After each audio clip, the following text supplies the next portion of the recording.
Chadema na Watanzania tunataka serikali ya mpito isiyoongozwa na Samia Suluhu Hassan itakaowekwa chini ya usimamizi wa taasisi huru za kimataifa.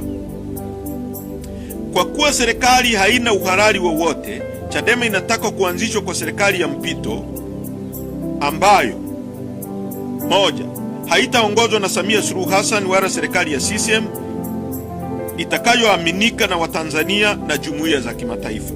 Mbili, itasimamiwa na mashirika ya kimataifa yenye kuaminika na yenye uwezo kama vile Umoja wa Mataifa, AU na SADC. Tatu, itarejesha utulivu, haki za kisiasa na za kiraia. Nne, itafungua anga ya kisiasa na uhuru wa kujieleza. Tano, itaratibu uchaguzi mpya wa kitaifa kwa uwazi, uadilifu na uangalizi huru wa kimataifa. Sita, itahakikisha kuachiwa huru kwa wafungwa wote wa kisiasa na wote waliofunguliwa kesi za uongo.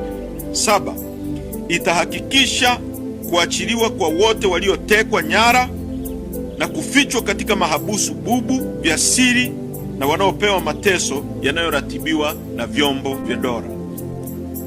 Pointi namba 6. Chadema na Watanzania tunataka uwajibikaji wa wote waliohusika katika mauaji na ukatili, na tunataka mageuzi makubwa ya vyombo vya usalama.